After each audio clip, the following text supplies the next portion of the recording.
रात के 2:30 बज रहे थे। सुधीर टैक्सी स्टॉप पर अपने टैक्सी में पैसेंजर का इंतजार करते हुए बैठा था। आज स्टॉप पर वो अकेला ही था। वो कुछ घबराया हुआ लग रहा था। बहुत सारे ख्याल उसके दिमाग में चल रहे थे। एक रात पहले ही उसके दोस्त रमेश की मौत हो चुकी थी। उसने अपने ही घर से पंखे से लटक कर फांसी लगाकर खुदकुशी कर ली थी। लेकिन सुधीर को इस बात पर यकीन नहीं हो रहा था कि तभी किसी ने उसके टैक्सी की कांच खटखटाई। सुधीर घबरा गया और उसने खिड़की में देखा एक 50-60 साल का टकला आदमी कंधे पे बैग लिए टैक्सी के बाहर खड़ा था। भाई साहब, रेलवे स्टेशन चलोगे? उसने सुधीर से पूछा। हाँ, बैठ जाइए, सुधीर ने कहा। उसके बैठते ही सुधीर टैक्सी चला गया। शहर के रास्ते सुनसान हो चुके थे। सड़क पर कुत्ते सोए हुए थे। सुधीर अभी भी ख्यालों में डूबा हुआ था कि तभी उसे पीछे से एक औरत की आवाज आई। भैया, कुर्वे नगर चलोगे? आवाज सुनकर उसका दिमाग सुन्न सा पड़ गया, क्योंकि वो आवाज उसने पहले भी सुनी हुई थी। लेकिन पीछे तो आदमी बैठा हुआ था, तो फिर औरत की आवाज कैसे आ रही है? वह मन ही मन सोचने लगा। और जब उसने मिरर में देखा तब उसकी आंखें फटी की फटी रह गई, क्योंकि पिछली सीट पर एक डरावनी औरत बैठी हुई थी जिसका सर फटा हुआ था। उससे खून की धार बह रही थी। उसका चेहरा सड़ा हुआ था और उसमें कीड़े लगे हुए थे। सुधीर ने डर से टैक्सी रोक दी। भैया, छोड़ोगे ना मुझे घर? वह डरावनी आवाज में बोली और सुधीर की तरफ देखी। सुधीर चिल्लाया और चिल्लाते हुए दरवाजा खोलकर बगल के ही सुनसान गली में अपनी जान बचाकर भागने लगा। गली के रास्ते के किनारे बहुत सारी गाड़ियां पार्क की गई थी। वह एक कार के पीछे छिप गया। उसने अपनी आंखें बंद कर ली और भगवान से प्रार्थना करने लगा।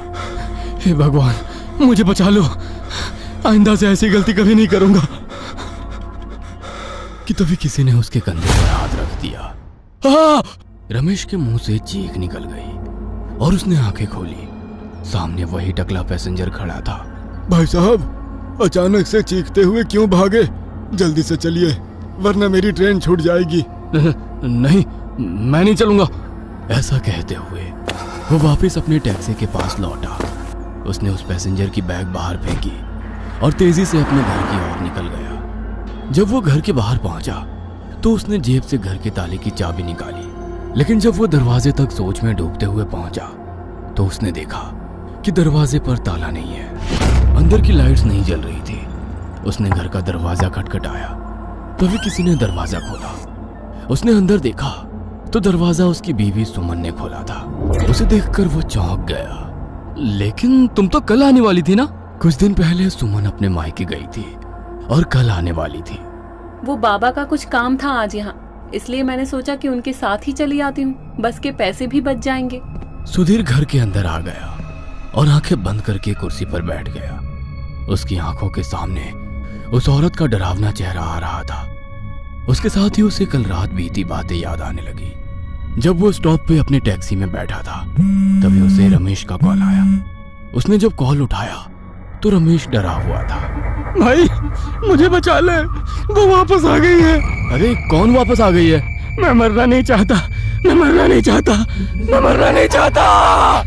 वो रोते हुए बोला और तभी जोर से चीखा। उसकी चीख काफी डरावनी थी। सुधीर तुरंत रमेश के घर की तरफ निकल पड़ा और जब उसके घर पहुंचा तो देखा कि दरवाजा खुला है। जब वो अंदर गया तो रमेश की लाश पंखे से झूल रही थी।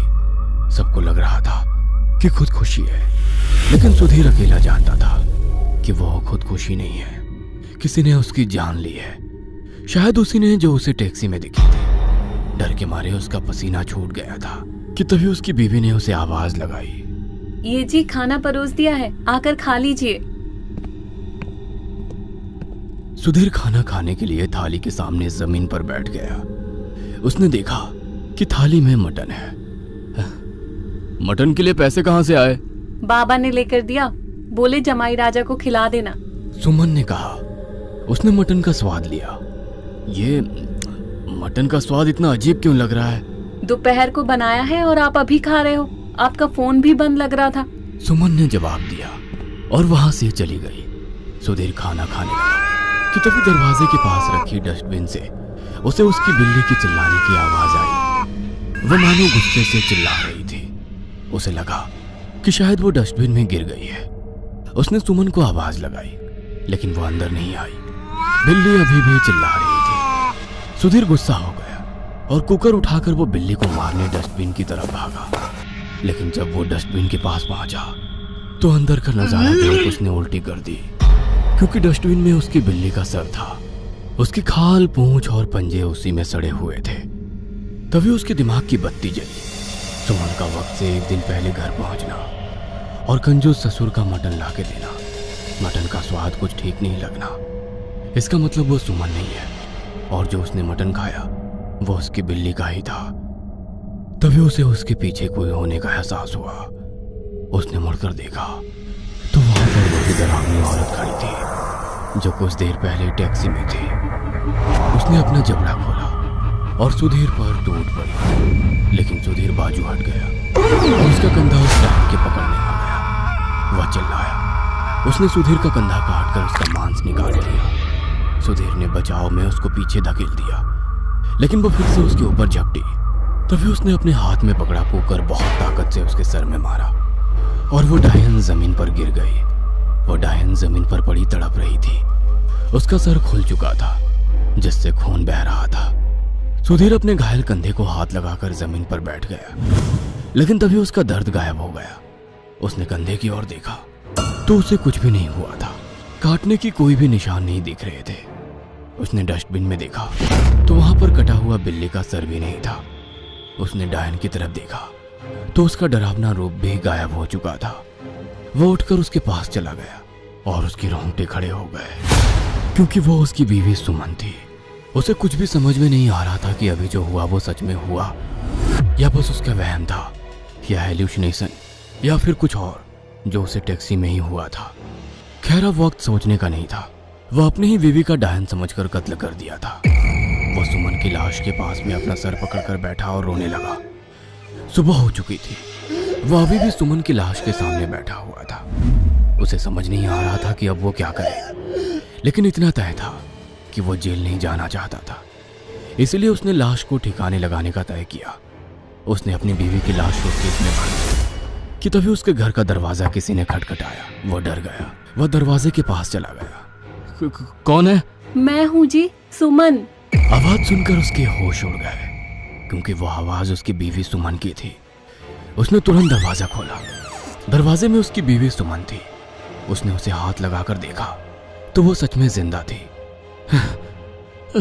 अगर तुम जिंदा हो तो मैंने कल रात किसकी जान ली? वो बोला और भागते हुए अंदर चला गया। उसने सूटकेस खोला तो उसमें से लाश गायब हो चुकी थी। उसे समझ आ गया कि वो बस उसका वहम था, या फिर मानो उस औरत की आत्मा उसे सता रही थी। सुमन वहां पहुंच गई। ए जी, आप क्या कह रहे थे? आपने किसकी जान ली? उसने सुधीर से पूछा। उसके साथ जो हो रहा था अब वो सह नहीं पा रहा था। वह सुमन के गले लग गया और रो पड़ा। उसने उसे सब बताने का तय किया। उसने सुमन की तरफ पीठ की और बोलने लगा, सुमन, सुमन, मेरे हाथों से बहुत बड़ा पाप हुआ है। उसे तुम तो क्या, मैं खुद भी माफ नहीं कर सकता। अरे क्या हुआ? आप ऐसा क्यों बोल रहे हो? कुछ रात पहले मैं रात में स्टॉप पर खड़ा था कि तभी एक औरत मेरे पास आई। वो नशे में थी। भैया, कुर्वे नगर चलोगे क्या? उसने मुझसे पूछा।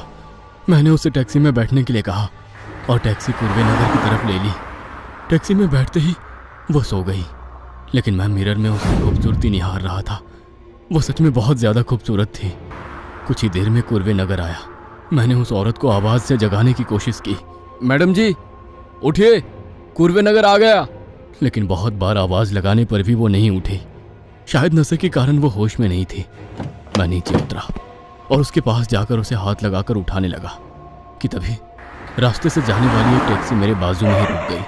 क्या कर रहे हो उस महिला पैसेंजर के साथ? ड्राइवर बोला। मैंने मुड़कर देखा तो वो मेरा ही दोस्त रमेश था। वो भी नीचे उतरा। अरे कुछ नहीं, मैडम जी नशे के कारण होश में नहीं है, मैं बस उन्हें उठाने की कोशिश कर रहा हूँ, मैंने जवाब दिया। रमेश ने उसे देखा और उस पैसेंजर की खूबसूरती पर उसका दिल आ गया। सुधीर, ऐसा मौका जिंदगी में बार बार नहीं मिलता। इसकी खूबसूरती देख, ऐसी औरत और मौका दोबारा नहीं मिलेगा, उसने कहा।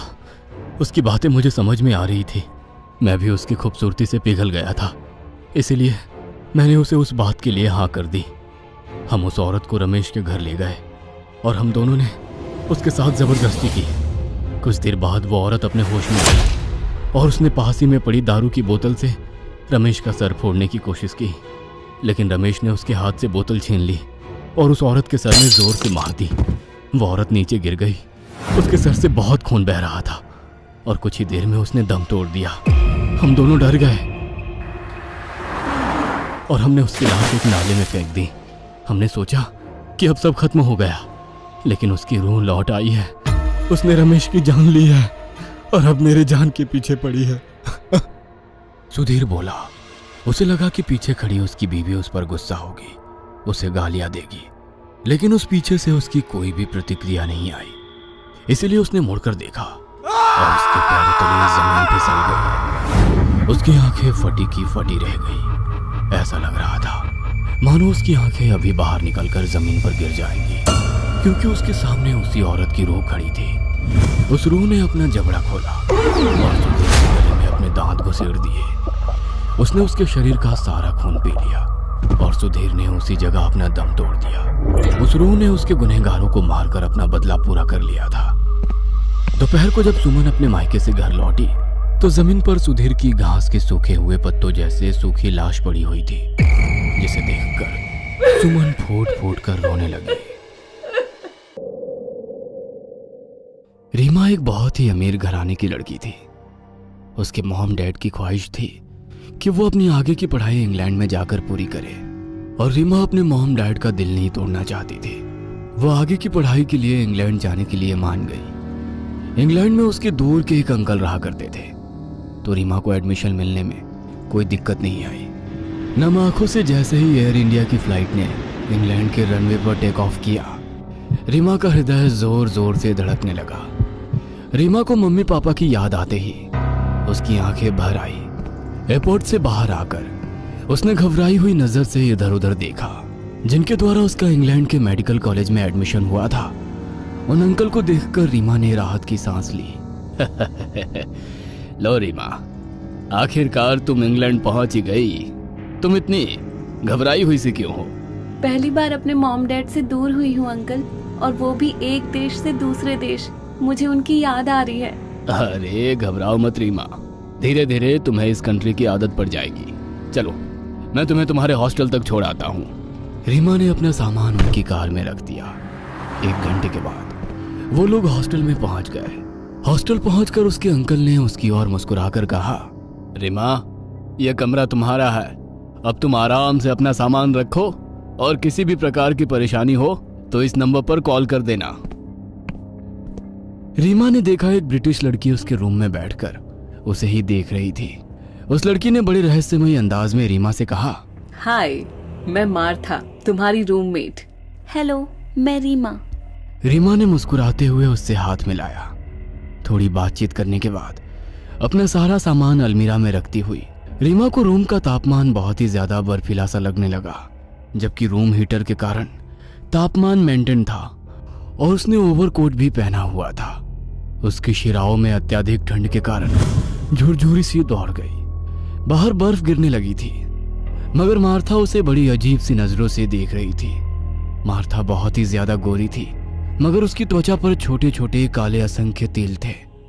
उसके होठ बिल्कुल लाल और उसकी हरी कांच के जैसी आंखें किसी धूर्त जंगली बिल्ली की आंखों की तरह थी, जिन्हें देखकर रीमा को पता नहीं क्यों कुछ डर सा लगा। अगले दिन से रीमा कॉलेज जाने लगी।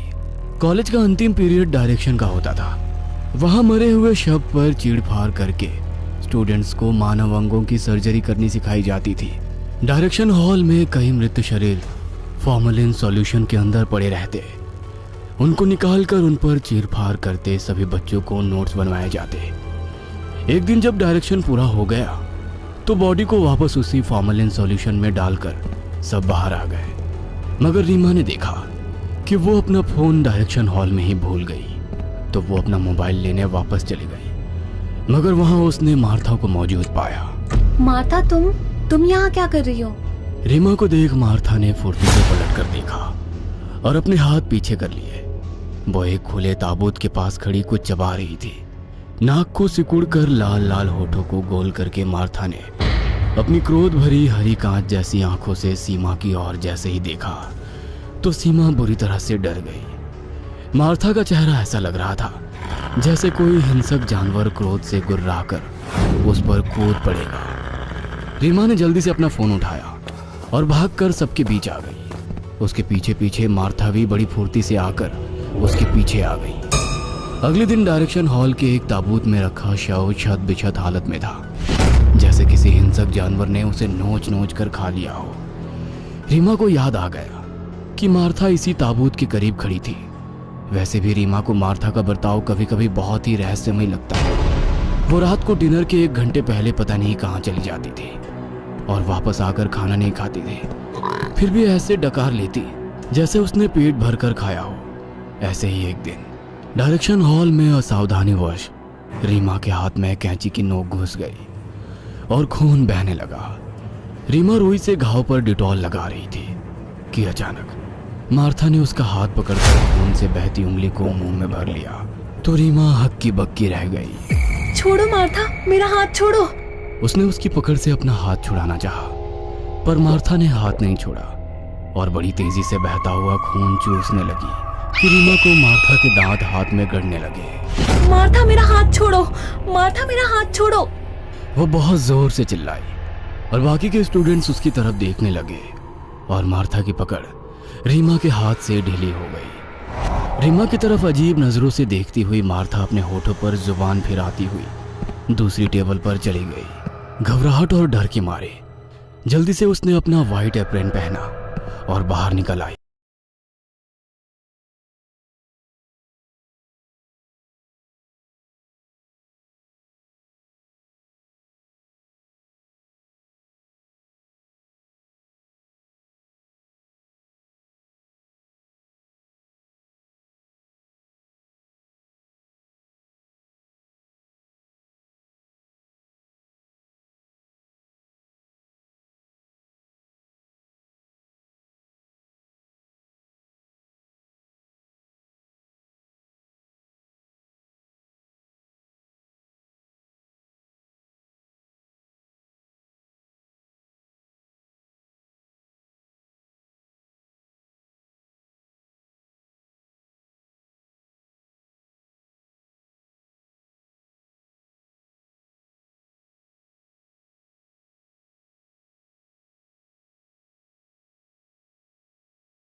माँ, दवाइयाँ वो लोग लेते हैं जो बीमार हो, मैं बीमार नहीं हूँ। राकेश उसकी माँ पर चिल्लाते हुए बोला। ठीक है बेटा, गुस्सा मत करो। उसकी माँ घबराते हुए बोली। तभी घर की डोरबेल बजी। राकेश की माँ दरवाजे की तरफ गई। उसने दरवाजा खोला तो दरवाजे पर एक नौजवान लड़की अपने लगेज के साथ खड़ी थी। अरे बेटा, तुम तो 3 दिन पहले ही आने वाली थी ना। वो आंटी, मैं कुछ काम के सिलसिले में बाहर गांव गई हुई थी, इसीलिए नहीं आ सकी। विशाखा घर के अंदर आ गई। तभी राकेश वहां पहुंचा। अरे बेटा, ये विशाखा है, हमारी नई पेइंग गेस्ट। इसका लगेज उसके कमरे तक पहुंचा दो। राकेश विशाखा की तरफ मुस्कुराते हुए देख रहा था, मानो उसे वो पसंद थी। उसने विशाखा का सामान उठा लिया। कुछ ही देर में वे लोग कमरे में पहुंचे। Thank you. विशाखा ने कहा, लेकिन राकेश विशाखा की तरफ सिर्फ देखते जा रहा था। हेलो, कहाँ गुम हो गए? अरे कुछ नहीं, आओ तुम्हें तुम्हारी बालकनी दिखाता हूँ। और फिर राकेश बालकनी में चला गया। विशाखा भी उसके साथ चली गई। वो उधर देखो, उस तरफ एक झील है। राकेश जंगल की तरफ उंगली करते हुए बोला। किस तरफ? ऐसे कहते हुए विशाखा जंगल की तरफ देखने लगी। तभी पीछे से राकेश बोला, अब ऊपर जाके देखो। यह सुनकर विशाखा पीछे मुड़ी और तभी राकेश अपने दांत दिखाते हुए हंसा और उसने विशाखा को धक्का मारा और विशाखा दूसरे माले से फर्श पर जा गिरी। उसका सर फट गया था, उससे खून निकल रहा था और वो तड़पने लगी थी। यह देख राकेश ताली बजाते हुए किसी पागल की तरह हंसने लगा। वो विशाखा की मौत के मजे ले रहा था। जब उसने अपना दम तोड़ दिया तब राकेश विशाखा के लगेज की तरफ गया। उसने उसका बैग खोला और अंदर से सामान निकालकर बाहर फेंकने लगा कि तभी उसे अपने पीछे से आवाज आई। ये तुम क्या कर रहे हो? उसने मुड़कर देखा तो उसके रोंगटे खड़े हो गए, क्योंकि वह विशाखा ही थी। लेकिन तुम तो...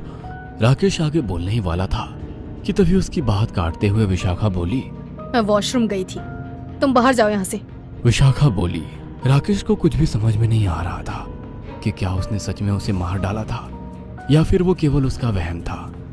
राकेश बैग से अपना हाथ बाहर निकालने ही वाला था कि तभी उसके हाथ एक चाकू लगा और उसकी आंखें चमक उठी। उसे एक बार फिर मौका मिल गया। उसने वो चाकू बाहर निकाला और फिर शैतान की तरह मुस्कुराते हुए विशाखा की ओर देखने लगा। वो फल काटने के लिए है, इधर दो। विशाखा हाथ आगे करते हुए बोली कि तभी राकेश ने उसका हाथ पकड़ा और दूसरी हाथ से चाकू उसके पेट में घोंप दिया। उसके पेट से खून निकलने लगा और उसने अपनी आंखें बंद कर ली। मर गई क्या बेबी? वह पागलों जैसे मुस्कुराते हुए बोला और वो उसकी लाश को धकेलने ही वाला था कि तभी विशाखा ने अपनी आंखें खोली। उसने अपने पेट से चाकू निकाला और सीधा चाकू राकेश के माथे के बीचों बीच घोंप दिया। राकेश जोर से चिल्ला और फर्श पर गिर गया और उसकी आंखों के सामने अंधेरा छा गया। राकेश बेटा, आंखें खोलो, आंखें खोलो बेटा। राकेश की माँ फर्श पर पड़े राकेश को हिलाकर उठा रही थी। बेटा उठ जाओ बेटा, राकेश के पापा ने कहा। तब राकेश ने अपनी आंखें खोली। उसने अपने माथे पर हाथ लगाया तो वहां पर चाकू नहीं था और वह सही सलामत था और वो अपने ही कमरे में था, ना कि विशाखा के। यह देख वो उलझन में पड़ गया। क्या हुआ था बेटा? माँ, वो लड़की चुड़ैल है। मैंने उसे बालकनी से नीचे फेंका और वो मर गई थी, लेकिन फिर भी वो लौटी तो मैंने उसे फिर से चाकू घोंपकर मार डाला, लेकिन वो फिर जिंदा हो गई और उसने मेरे सर में चाकू घोंपकर मुझे मार डाला। ऐसा कुछ नहीं है। मैं अभी उस लड़की के कमरे में झांक कर आया हूँ। वो जिंदा है और अपने कमरे में है। तुम्हें दवाई ना खाने के कारण बस वहम हो रहे हैं। और हाँ, मैंने तुमसे कहा था ना कि इस पेइंग गेस्ट के साथ वो मत करना जो पिछले वाले के साथ किया था। इस लड़की को मारने के बारे में तुम क्यों सोच रहे हो?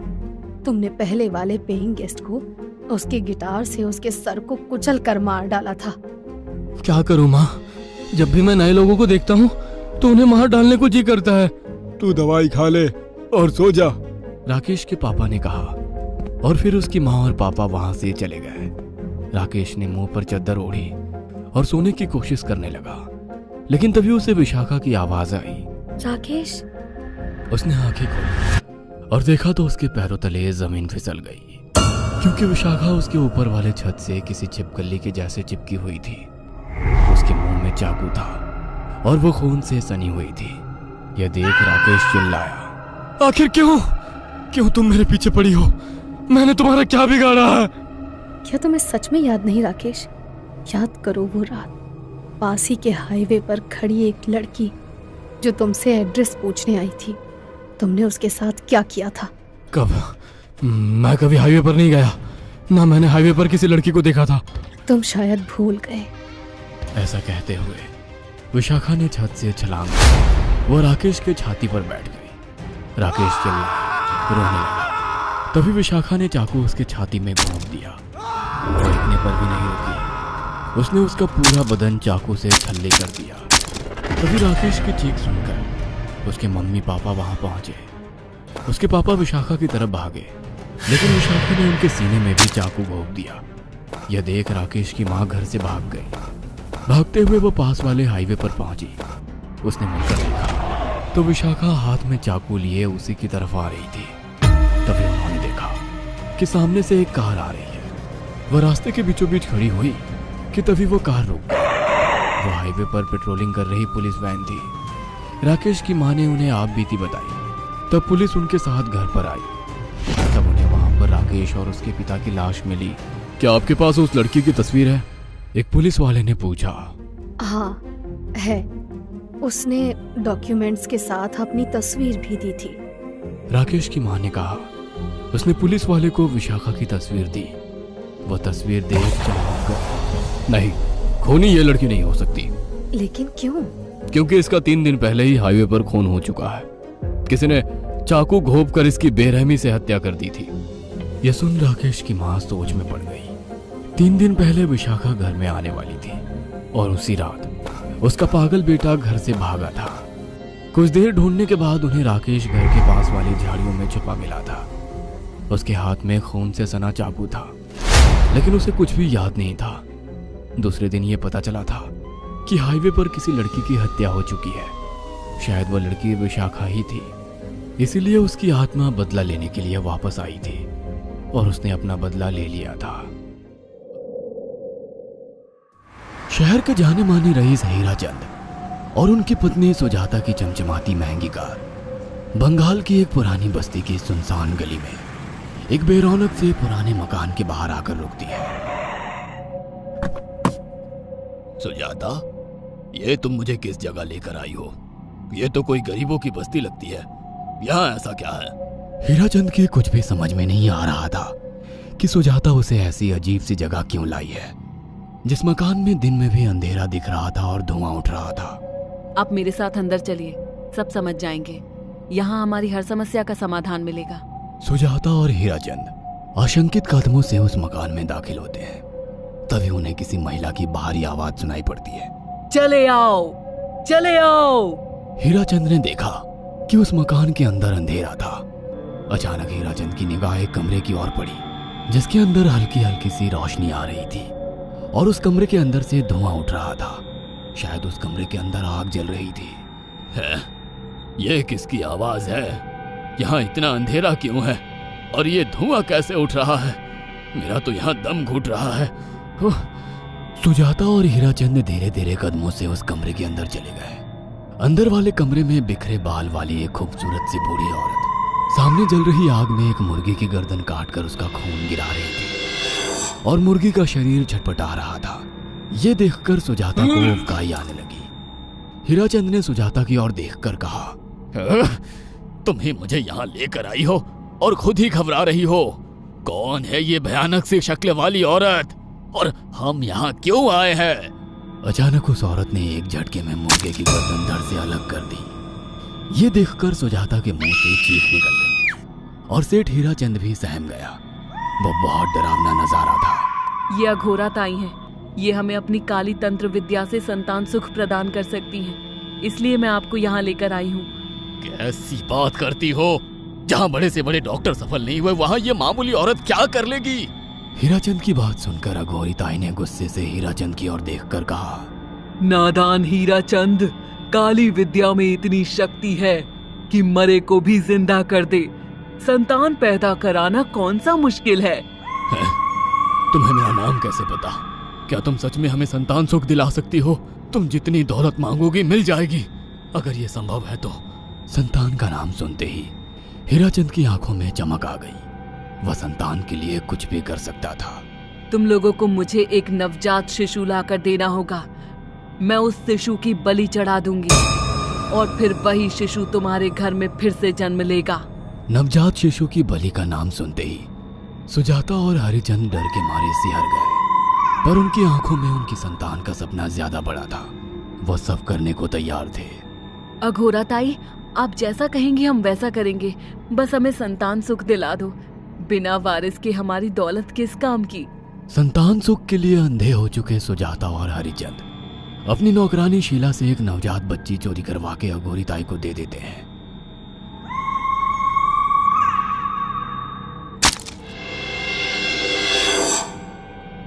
उस शिशु की बलि से सुजाता गर्भवती हो जाती है। देखा आपने अघोरा की तंत्र शक्ति?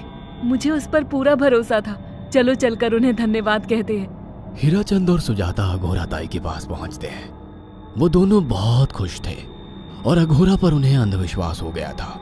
अघोरा ताई, आप महान तंत्रिका है। आपने वो चमत्कार कर दिखाया जो बड़े बड़े डॉक्टर नहीं कर सके। ये काली विद्या है बेटा। अगर तुम दोनों चाहो तो मैं इस विद्या से तुम दोनों को हमेशा के लिए जवान बना सकती हूँ। क्या सच में ऐसा संभव है? हाँ बिल्कुल, पर इसके लिए तुम्हें जवान लड़के और लड़कियों की बलि चढ़ानी होगी। तुम उन्हें यहाँ तक लाओ, बाकी मैं देख लूंगी। जवान रहने की लालच में अंधे सुजाता और हरिचंद एक अनाथ आश्रमों से हर रोज एक लड़की या लड़के को गोद लेने के बहाने अघोरी के पास बलि चढ़ाने ले जाने लगे। और एक दिन अघोरी ताई ने हीराचंद और सुजाता से इंसानी मांस खाने को कहा। पूरी तरह से इंसान से हैवान बन चुके अब वो दोनों इंसानी मांस खाने के लिए तैयार भी हो गए। ये गर्म खून और मांस खाकर तुम लोगों की उम्र भी बढ़ जाएगी। खाओ इसे। हाँ, सच में ये इंसानी मांस बड़ा स्वादिष्ट है। अघोरा ने अपनी बातों में फंसाकर सुजाता और हरिचंद को नरभक्षी बना दिया था। वो तीनों हर दिन बलि चढ़ाकर खून पीकर मांस खाने लगे। नौकरानी शीला भी नए शिकार लाने में उनकी मदद करती थी, मगर एक दिन शीला को शिकार नहीं मिला। मेम साहब, आज एक भी शिकार हाथ नहीं लगा और मैं बहुत थक गई हूँ और घर जाकर थोड़ा आराम करना चाहती हूँ। कोई बात नहीं शीला, एक छोटा सा काम है। तुम हमारे साथ चलो, लौटते में हम तुम्हें घर छोड़ देंगे। जी मेम साहब। शीला नहीं जानती थी कि शिकार नहीं मिलने से सुजाता और हरिचंद अंदर से बौखला गए थे और उनके दिमाग में एक शैतानी चाल चल रही थी। सुजाता, ये बेहोशी की दवा है। शीला के कार में बैठते ही तुम उसे सुंघा देना। आज हमें इसी की बलि देनी होगी। इसने हमारे यहाँ का बहुत खाना खाया, अब हम लोग इसे खाएंगे। वैसे भी ये आगे चल के हमारे लिए खतरा बन सकती थी। कार में बैठते ही सुजाता शीला को बेहोश कर देती है और वो लोग सीधे अघोरी ताई के यहाँ पहुंच जाते हैं, जहाँ अघोरी ताई शीला की बलि चढ़ा देती है और तीनों मिलकर उसे नोच कर खाते हैं। अघोरी ताई, हमको बलि चढ़ाते हुए पूरा 1 साल हो गया है। हमारा बेटा भी साल भर का हो चुका है। अब और कितनी बलि देनी होगी? बस एक आखिरी क्रिया और बची है, उसके बाद तुम दोनों हमेशा के लिए जवान हो जाओगे। कैसी क्रिया अघोरा ताई? 3 दिन बाद सूर्य ग्रहण है। हमें पास के घने जंगल में एक विशेष क्रिया करनी होगी। उसके बाद तुम लोग कभी बूढ़े नहीं होगे। कितना अच्छा होगा, हम हमेशा जवान रहेंगे और सालों साल तक अपनी दौलत से ऐश करेंगे। हाँ, सच कहा। अघोरा ताई ने हमारे हर सपने पूरे कर दिए। 3 दिन बाद बंगाल के बियाबान जंगल में कोहरे और ओस से भीगे पेड़ों के बीच एक घने बरगद की बेलों पर कटे इंसानी सिर लटक रहे थे, जिसमें से खून टपक रहा था। काले जादू का सामान भी रखा था। कितनी भयानक जगह है ये, हर तरफ कटे हुए सर लटक रहे हैं। थोड़ी देर में सब समझ जाओगे। बैठ जाओ और मेरे साथ ये मंत्र दोहराओ। ओ, अघोरा, ये किन लोगों की कटी हुई गर्दनें हैं? आप यहाँ क्या करने वाली हो? हीराचंद की बात सुनकर अघोरा जोर जोर से हंसने लगी और उसने एक शैतानी हंसी हंसते हुए हीराचंद की ओर देखकर कहा, तुम जैसे ही लोगों ने अपनी इच्छाओं को पूरा करने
पहले उसने अपनी साथी की खौफनाक मौत देखी थी।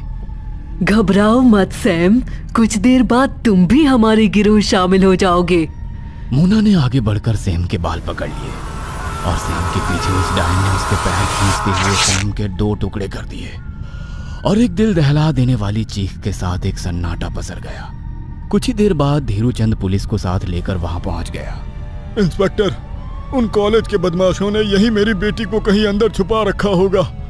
इंस्पेक्टर ने धीरूचंद को अजीब सी नजरों से देखकर कहा, देखिए धीरूचंद जी, मैं एक पुलिस वाला हूँ। मेरी बात आपको कुछ अजीब लगेगी। अगर वो बदमाश आपकी बेटी को किडनैप करके यहाँ लाए होंगे तो अब वो मर चुके होंगे। ये क्या कह रहे हो तुम? धीरूचंद जी, ये एक शापित किला है। मैं भी इन बातों पर यकीन नहीं करता था, मगर मैंने अपनी आंखों के सामने आप ही के जैसे बहुत से केस देखे हैं। यकीन मानिए, रात के वक्त कोई भी पुलिस वाला अंदर नहीं जाएगा। इंस्पेक्टर की बात सुनकर धीरूचंद ने जब पुलिस फोर्स को देखा तो उसने देखा हर किसी पुलिस वालों की आंखों में खौफ था। लेकिन इंस्पेक्टर, मेरी बेटी अंदर है, उसे तो कम से कम बचा सकते हो। माफ कीजिएगा धीरूचंद जी, मुझे नहीं लगता कि आपकी बेटी भी बची होगी। कहते हैं कि यहाँ किसी डायन का वास है। रात के वक्त इस वीरान किले में कोई भी अंदर जाता है तो वो जिंदा नहीं बचता।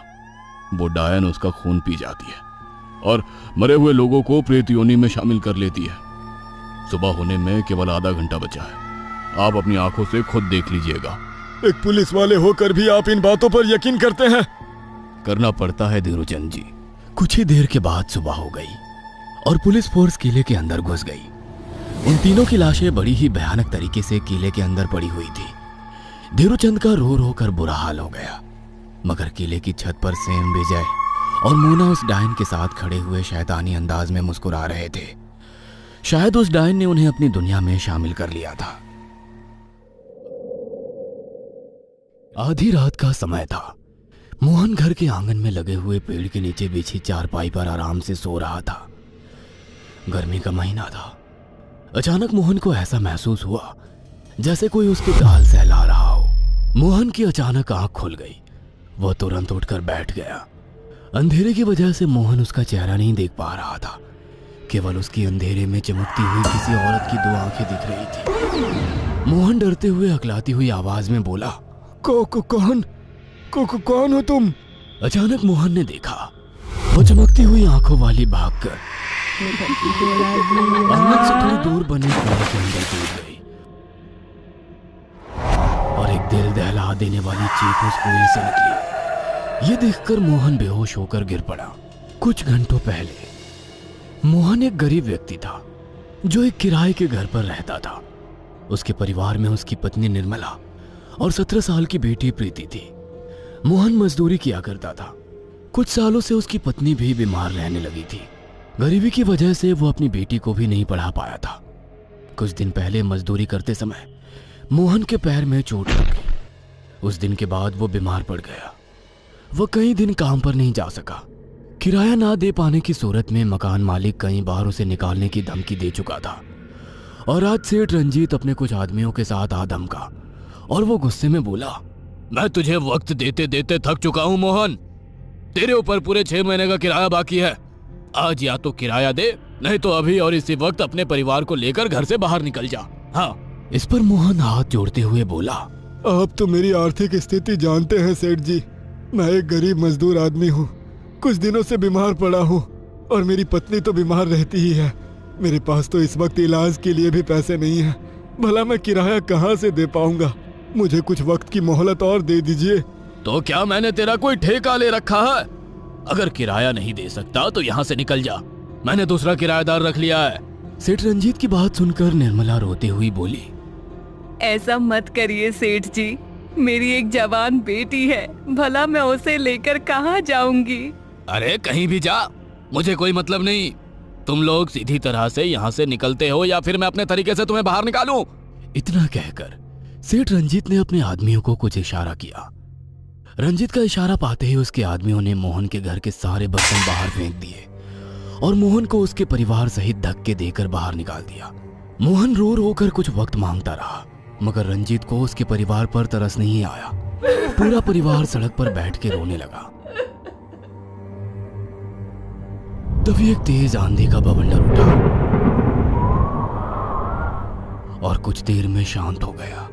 अचानक एक व्यक्ति जो दिखने में बड़ा अजीब सा था, वह मोहन के पास आकर बोला, अरे रो मत, मैं तुम्हारी मदद करने को तैयार हूँ। अचानक उस व्यक्ति को देखकर मोहन गौर से उसे देखने लगा। कौन हो भाई?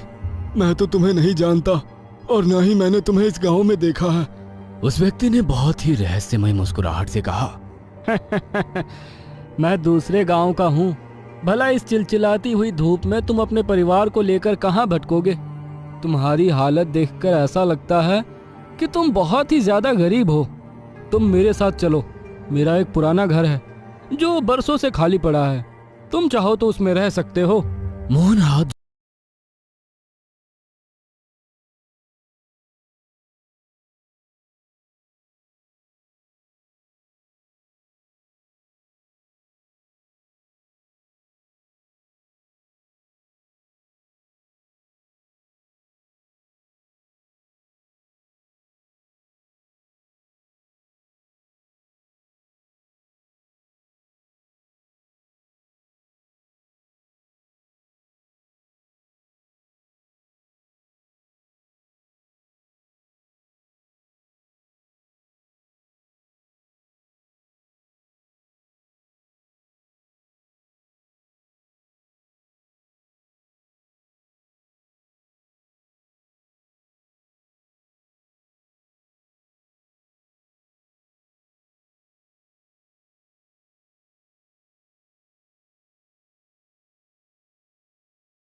के लिए घर से बाहर निकलकर भागा, मगर मोहन ने देखा उस घर से थोड़ी दूर के फासले पर बहुत से लोग दहशत भरी निगाहों से उस घर को देख रहे थे।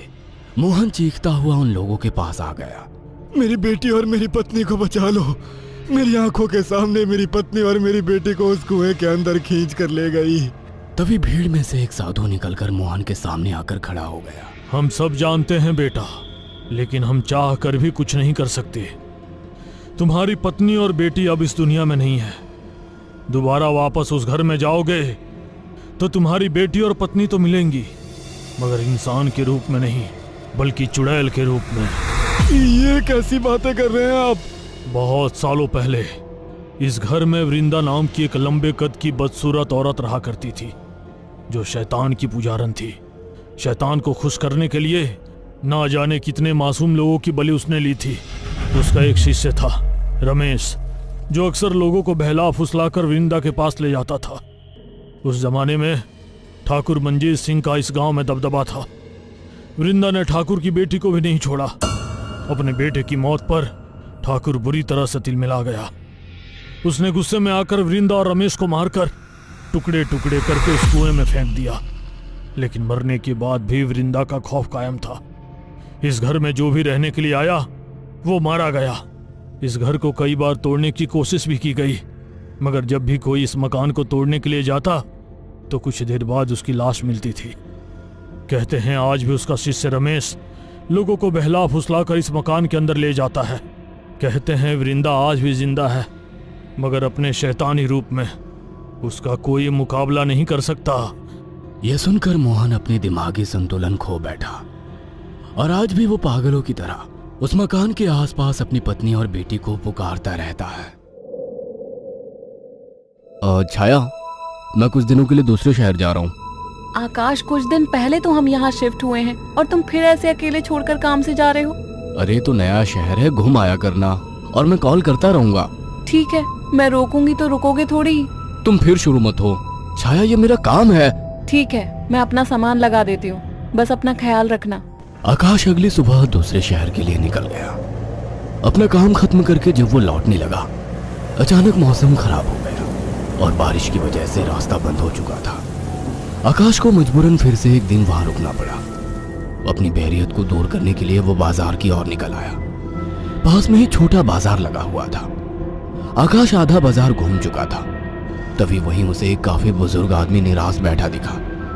उसके पास दो छोटी छोटी मूर्ति और एक थोड़ी बड़ी मूर्ति थी, जिस पर काफी अच्छी कारीगरी की हुई थी। बाबा, आप क्यों परेशान हो? कुछ नहीं बाबूजी, बस सुबह से कुछ भी नहीं बिका। अरे बाबा, परेशान ना हो। ये मूर्ति कितने की है? एक काम कीजिए, ये 2000 रुपए है, ये मुझे दे दीजिए। बुजुर्ग ने डरते और झिझकते हुए कहा, लेकिन बेटा ये मूर्ति शापित है। ये सब बकवास बातें होती हैं बाबा, कोई शाप वाप नहीं होता है। लाओ ये मूर्ति मुझे दे दो। बुजुर्ग ने कांपते हाथों से उस मूर्ति को आकाश को दे दिया। रात में आकाश होटल के कमरे में गया और फोन पर छाया से बात करने लगा। उसे ठंड सी महसूस होने लगी। फोन रखकर वो सोने के लिए लेट गया। रात गहरी हो चुकी थी, बारिश की वजह से ठंड थी, पर उसे अचानक गर्माहट महसूस होने लगी। उसे अच्छा लग रहा था।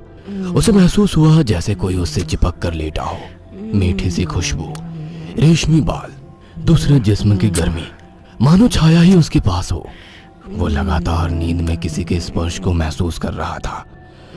अचानक उसे अपने शरीर पर वजन महसूस हुआ। वो अचानक से उठकर बैठ गया। कमरे में बिल्कुल अंधेरा था। उस रूम की लाइट ऑन की तो देखा कमरा खाली था, कोई नहीं था। कमरा ठंडा था पर उसे पसीना आ रहा था। अगले दिन सुबह वो जल्दी होटल से निकल गया और शाम होते होते घर आ गया। छाया को फोन किया तो पता लगा वो माँ के यहाँ गई है, आज ही आने वाली है। उसके पास डुप्लीकेट चाबी थी। उसने गेट खोला और अंदर गया। थोड़ी देर बैठने के बाद नहाने चला गया। उसे बाथरूम में जाने के बाद ऐसा लगा बाहर कोई है। वो जैसे ही निकला उसको कोई नजर नहीं आया। वो ऊपर गया और उसे एक परछाई नजर आई। कौन है? छाया, मजाक मत करो, मुझे ऐसा मजाक पसंद नहीं है।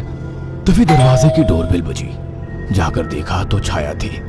आकाश उसे देखते ही खुश हुआ और उसे गले लगा लिया। तुम सही वक्त पर आ गई, मुझे लगा कोई ऊपर है। ऊपर कौन है? मेरी कोई सौतन ले आयो क्या? कैसी बात करती हो? अच्छा छोड़ो, मैं कुछ खाने का बना लूं, फिर बात करते हैं। हाँ ये ठीक है, मुझे ही भूख लगी है। अच्छा ये देखो कितनी सुंदर मूर्ति है।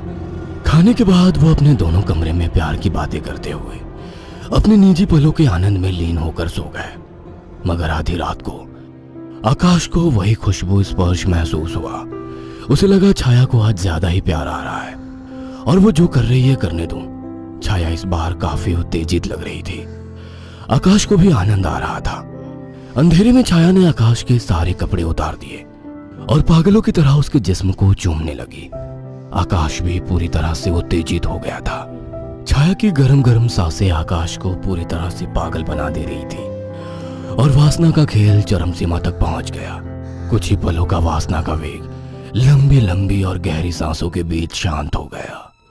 सुबह आकाश ने देखा छाया जाग चुकी थी। छाया चाय लेकर आकाश के पास आ गई।